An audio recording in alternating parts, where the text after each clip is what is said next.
Kecelakaan yang terjadi di Tol Cikopo Palimanan atau yang sering disebut Tol Cipali sering dikaitkan dengan hal mistis. Salah satunya kisah tentang batu beleneng yang konon tak bisa dihancurkan dan sering meminta tumbal. Celakanya, secara psikologis, semakin banyak cerita angker seperti itu bisa meningkatkan kemungkinan kecelakaan. Pada tahun 2020 lalu, kecelakaan di Tol Cipali kilometer 184 menewaskan 8 orang sementara 15 lainnya luka-luka. Insiden terjadi pukul 3.10 waktu Indonesia Barat. Kecelakaan terjadi ketika kendaraan LF melewati pembatas jalur dan menabrak Toyota Rush dari arah berlawanan. Berdasarkan olah TKP, Kapolda Jawa Barat Irjen Pol Rudi Surahriyadi mengatakan, bahwa kecelakaan maut itu diduga karena supir minibus mengantuk dan mengemudi dengan kecepatan tinggi. Sekitar 2 km dari lokasi kecelakaan, tepatnya di kilometer 182 Tol Cipali, terdapat sebuah batu besar bernama beleneng. Keberadaan batu itu kerap dikait-kaitkan dengan kisah mistis di Tol Cipali. Banyak yang percaya ada makhluk halus yang mendiami batu tersebut. Beberapa cerita yang beredar di antaranya terkait pembangunan tol. Salah seorang warga sekitar yang bernama Hadi, seperti dikutip Okezone menceritakan pernah ada seorang pekerja jalan tol yang tewas saat ditugaskan menghancurkan batu beleneng menggunakan alat berat. Akibatnya jalur jalan tol terpaksa dibelokkan. Kisah ini sempat merebak di masyarakat. Dan tidak sedikit juga yang percaya terhadap hal tersebut. Namun kisah mistis itu tak sepenuhnya benar. Terkait pembangunan jalan tol jika dilihat dari peta memang jalurnya terlihat ada yang berbelok drastis. Padahal jalur tol Cipali bisa saja dibuat lurus. Tapi hal itu bukan karena batu belenengan yang tak bisa dihancurkan, melainkan karena permintaan dari sebuah pesantren. Menurut Hudaya, selaku wakil Dirut PT Lintas Marga, menjelaskan tidak ada urusan dengan hal mistis atau gaib apalagi dengan batu beleneng. Perpindahan jalur menjadi berbelok itu karena pesantren tak mau dipindahkan. Akhirnya jalur dibelokkan atas permintaan warga dan Pemda setempat. Berdasarkan cerita yang beredar di masyarakat, batu itu adalah peninggalan orang zaman dulu. Benda mati itu sengaja ditaruh di situ karena menutup mata air yang bisa membuat banjir besar di kawasan tersebut. Dengan kata lain, sebagian warga menganggap batu itu sebagai penjaga wilayah sekitar. Lalu seiring banyak terjadi kecelakaan di Tol Cipali, banyak orang yang menghubung-hubungkan dengan cerita mistis. Ada yang percaya bahwa penunggu batu beleneng memang mencari 100 tumbal karena telah mengusik tempat tinggal para makhluk gaib tersebut. Tak bisa dipungkiri keyakinan terhadap hal berbau mistis dapat memengaruhi perilaku manusia. Dalam kajian psikologi, menurut dosen psikologi Universitas Tarumanegara, Yohanes Budiarto, fenomena ini dikenal sebagai illusory correlation.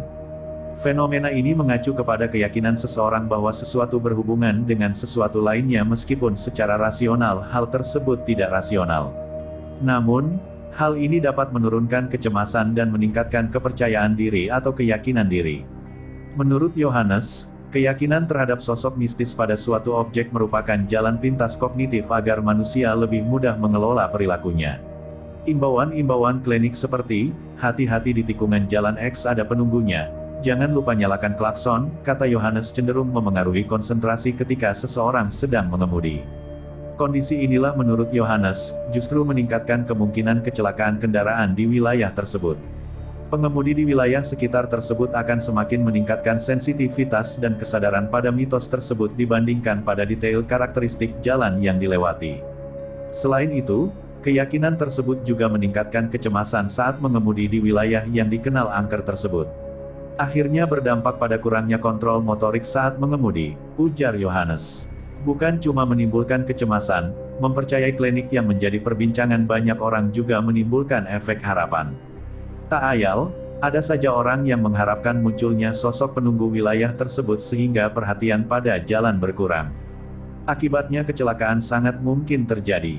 Ujung-ujungnya, korelasi ilusi semakin menguat dan dipercayai banyak orang yang melintas di jalan tersebut, kata Yohanes.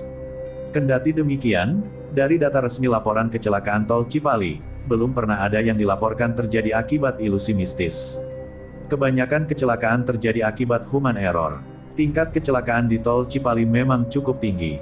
Menurut General Manager Operation PT Lintas Marga Sedaya LMS Suyitno, yang dikutip Detik, sepanjang 2019 saja tercatat 634 kecelakaan.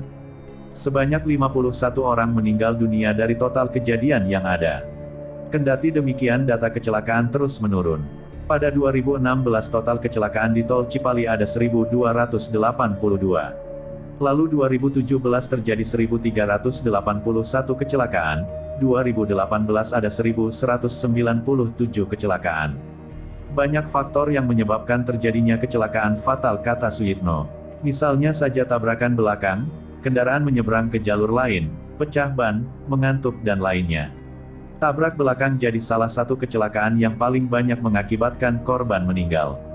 Sementara itu pada 2020, kecelakaan serupa yang terjadi seperti kemarin sudah 11 kali terjadi akibat menyeberang, maksudnya yaitu dari jalur A ke B dan sebaliknya, kata Direktur Penegakan Hukum Korps Lalu Lintas Mabes Polri Brigjen Kusaryanto seperti dikutip Antara. Kusaryanto menjelaskan sepanjang jalur Cipali ini, pemisah jalur A dan B hanya sebatas cekungan saja. Akibatnya, kecelakaan dengan model berpindah jalur sering terjadi dan bisa menimbulkan korban yang tak sedikit. Untuk itu, pihaknya mengimbau kepada operator tol Cipali untuk segera membuat batasan pemisah jalur seperti di tol Cikampek. Ini kalau di tengah-tengah ada pemisah minimal bisa menghambat. Untuk itu, kami mengimbau kepada operator jalan tol untuk membangun pemisah jalan, kata Kusaryanto. Jika kalian merasa mendapatkan pengetahuan dari channel ini, silahkan tekan tombol subscribe agar kalian tidak ketinggalan topik menarik lainnya. Bagi yang sudah mensubscribe, kami ucapkan banyak terima kasih. Semoga kalian mendapat rezeki yang berlimpah barokah dunia akhirat. Karena dengan mensubscribe, secara tidak langsung kalian telah membantu proses pembuatan cerita ini.